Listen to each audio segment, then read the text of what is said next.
महानगरपालिकेच्या निवडणुकीचा निकाल लागलेला आहे आणि सर्वत्र बहुसंख्येने भाजप सत्तेमध्ये आहे. मुंबईमध्ये महापौर कोण होईल याची चर्चा असतानाच बाजूला मीरा भाईंदर शहर आहे. या मीरा भाईंदर शहरामध्ये भाजपने जवळपास 78-79 जागेवरती बहुमत मिळवलेलं आहे.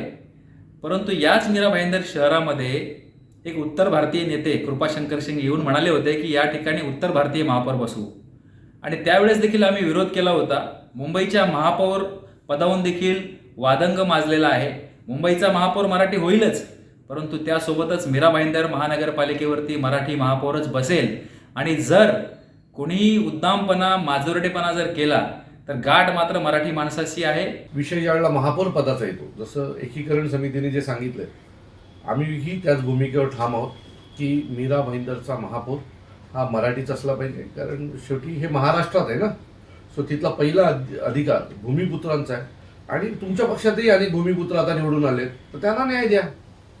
तर आमची परत एकदा मागणी आहे की मीरा भाईंदरमधला महापौर हा मराठीच असला पाहिजे. बघा, असं आहे की अजून महापौरचं आरक्षण आलं नाहीये आणि हा पक्ष निर्णय घेईल. त्यांनी काय सांगितलं त्याच्यावर मी काय उत्तर द्यायला बांधील की नाहीये.